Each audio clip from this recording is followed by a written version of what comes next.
Assalamualaikum warahmatullahi wabarakatuh.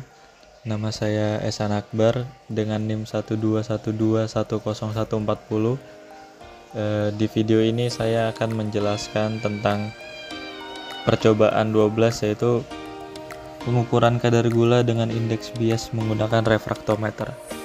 Yang pertama, tujuan dari praktikum ini adalah menentukan kadar gula dengan metode penentuan indeks bias. Pembiasan cahaya adalah peristiwa penyimpangan atau pembelokan cahaya karena melalui dua medium yang berbeda kerapatan optiknya.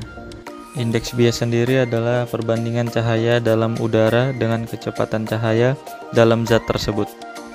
Refraktometer adalah sebuah alat yang digunakan untuk mengukur kadar atau konsentrasi bahan terlarut.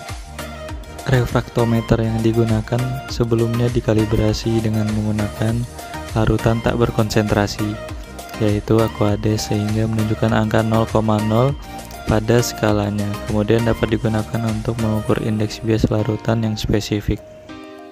Satuan yang digunakan dalam instrumen ini adalah refractive index atau RI. Adolf Brix, ilmuwan dari Jerman, kemudian membuat konversi dari nilai refractive index tersebut ke satuan Brix yang diambil dari namanya. Satuan Brix didefinisikan sebagai banyaknya sukrosa murni per 100 gram air.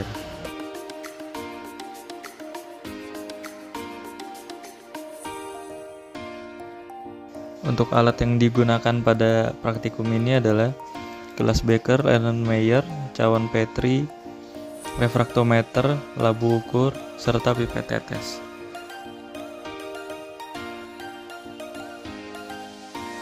Kemudian untuk bahan ada gula pasir, Aquades, buah vita mangga, buah vita leci, Nutribus, dan buah mangga sebagai sampel larutan. Untuk cara kerja yang pertama yaitu menentukan indeks bias pada konsentrasi gula. Yang pertama, membuat larutan gula dengan kadar 1%, 3%, 5%, 7%, dan 9%. Kemudian membersihkan refraktometer dengan meneteskan Aquades pada prisma dan menyela dengan tisu. Kemudian meneteskan 2-3 tetes larutan gula 1% pada prisma dan menutupnya. Kemudian amati indeks bias larutan pada skala melalui eyepiece. Kemudian membuka daylight plate dan membersihkan prisma dengan Aquades dan tisu. Setelah itu mengulangi percobaan dengan konsentrasi yang lain.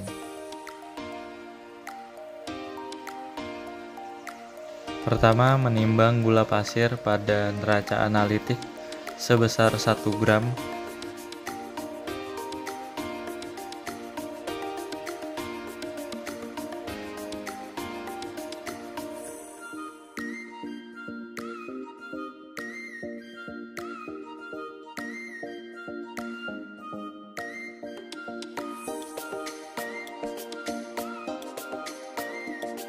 Gula yang sudah ditimbang kemudian dimasukkan ke dalam gelas beker menggunakan pengaduk.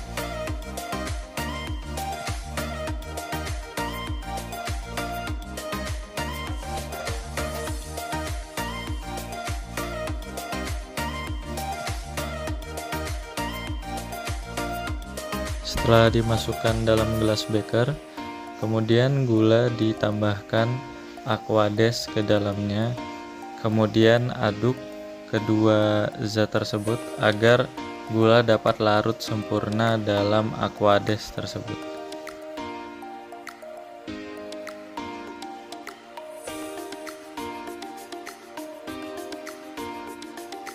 Larutan gula yang sudah diaduk kemudian dimasukkan ke dalam labu ukur untuk dilakukan proses pengenceran dengan Aquades sebanyak 100 ml sehingga didapatkan konsentrasi yang diinginkan, yaitu 1%.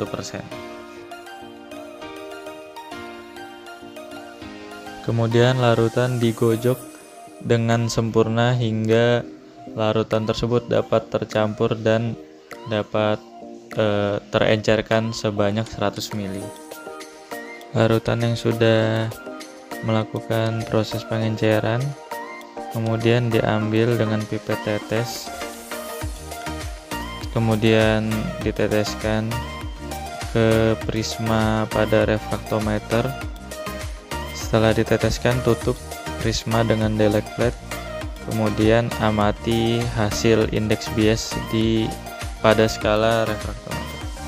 Cara kerja yang kedua adalah menentukan konsentrasi gula dalam sampel. Sebenarnya cara kerjanya hampir sama dengan cara kerja yang pertama. Pertama, menyiapkan larutan sampel, kemudian membersihkan refraktometer menggunakan aquades pada prisma dan menyela dengan tisu. Kemudian meneteskan 2-3 tetes larutan sampel pada prisma, lalu menutupnya. Kemudian amati nilai indeks bias pada skala refraktometer, kemudian membuka tutup prisma dan membersihkan prisma dengan aquades dan tisu. Kemudian mengulangi cara yang sama untuk sampel kedua, ketiga, dan keempat.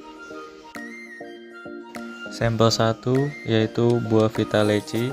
Teteskan sampel buah vita leci pada prisma, kemudian amati skala indeksnya pada refraktometer.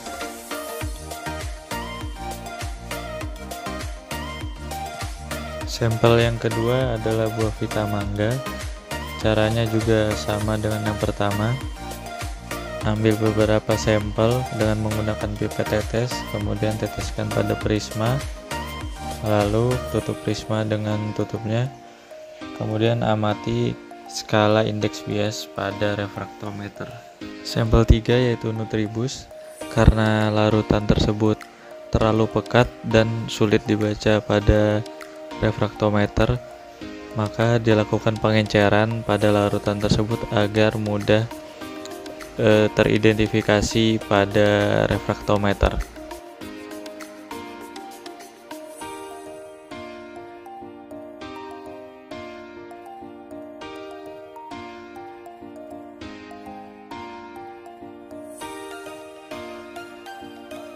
Larutan sampel yang sudah diencerkan, kemudian diambil beberapa tetes, kemudian teteskan pada prisma refraktometer, kemudian amati hasilnya pada skala.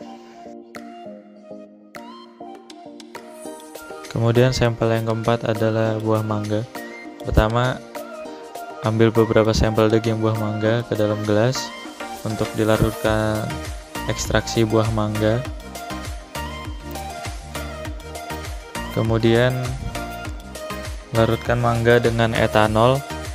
Sesudah itu ambil menggunakan pipet tetes larutan ekstraksi tersebut dan teteskan pada prisma refraktometer dan amati hasilnya. Tujuan dari ekstraksi mangga tersebut adalah untuk memudahkan pembacaan kadar gula pada mangga di dalam prisma refraktometer. Setelah melakukan beberapa rangkaian cara kerja, didapatkan data percobaan sebagai berikut, yaitu data larutan gula. Yang pertama, konsentrasi larutan gula 1%, didapatkan indeks bias sebesar 1,33879. Kemudian konsentrasi 3%, indeks biasnya 1,34782. Kemudian konsentrasi 5% didapatkan indeks bias 1,35568. Konsentrasi 7% indeks biasnya 1,36384. Dan terakhir konsentrasi 9% didapatkan indeks biasnya sebesar 1,37060. Untuk data yang kedua yaitu larutan sampel, didapatkan sampel 1 yaitu buah vita leci sebesar indeks biasnya sebesar 1,38661. Kemudian sampel 2 yaitu buah vita mangga, didapatkan indeks biasnya sebesar 1,38296. Kemudian untuk sampel 3 yaitu nutribus, indeks biasnya 1,36218. Kemudian yang terakhir mangga, indeks biasnya sebesar 1,37233. Untuk pembahasan pada percobaan pengukuran kadar gula menggunakan indeks bias dengan refraktometer ini adalah percobaan ini dilakukan dengan meneteskan larutan gula dengan konsentrasi yang berbeda pada prisma refraktometer. Setiap mengganti larutan gula dengan konsentrasi yang berbeda, prisma ditetesi terlebih dahulu dengan aqueous. Hal ini bertujuan untuk membersihkan prisma sehingga pada percobaan berikutnya tidak terpengaruh oleh larutan sebelumnya. Selain itu, pengukuran dilakukan dari konsentrasi terendah hingga tertinggi. Hal ini dilakukan agar tidak mempengaruhi konsentrasi gula pada percobaan selanjutnya. Alat ini juga membutuhkan penerangan yang cukup agar hasil dapat terbaca dengan baik. Kemudian, larutan dengan konsentrasi gula yang tinggi memiliki indeks bias yang tinggi. Berdasarkan hal ini dapat diketahui bahwa konsentrasi larutan gula berbanding lurus dengan indeks biasnya. Hal ini sesuai dengan teori yang ada larutan dengan konsentrasi tinggi memiliki median yang lebih rapat sehingga cepat rambat cahaya yang melewati median tersebut akan berkurang sehingga nilai indeks biasnya semakin besar.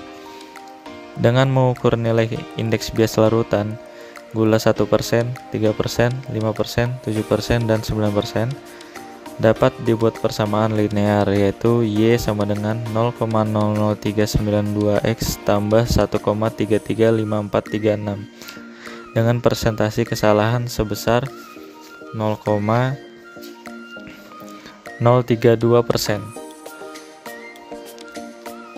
Persentase kesalahan ini dapat terjadi karena kurang telitinya praktikan dalam pembacaan skala sehingga nilai yang didapat kurang tepat. Selain itu, kurang telitinya dalam penggunaan alat sehingga masih ada larutan yang tercampur karena alatnya kurang bersih. Persamaan garis yang didapat digunakan untuk menentukan konsentrasi gula dan larutan sampel. Dari hasil perhitungan praktikan didapatkan hasil konsentrasi gula larutan sampel 1 buah Vita leci sebesar 12,85%, sampel 2 buah Vita mangga sebesar 11,86%, kemudian sampel 3 Nutribus sebesar 6,71%, dan sampel 4 ekstraksi mangga sebesar 9,26%. Berdasarkan hasil praktikum, kesimpulan yang didapat adalah 1. Sampel 1 yaitu buah Vita leci mempunyai kadar gula sebesar 12,85%. Kemudian sampel kedua yaitu buah Vita mangga memiliki kadar gula sebanyak 11,86%. Berikutnya sampel ketiga yaitu Nutribus jeruk mempunyai kadar gula sebanyak 6,71%. Yang terakhir ada sampel keempat yaitu buah mangga mempunyai kadar gula sebesar 9,26%. Dari keempat sampel di atas dapat disimpulkan bahwa kadar gula yang paling tinggi dimiliki oleh sampel 1 yaitu buah Vita leci, kemudian diikuti oleh sampel 2 yaitu buah Vita mangga, kemudian buah mangga itu sendiri, dan terakhir adalah Nutribus jeruk. Kemudian rata-rata persen kesalahannya sebesar 0,032%.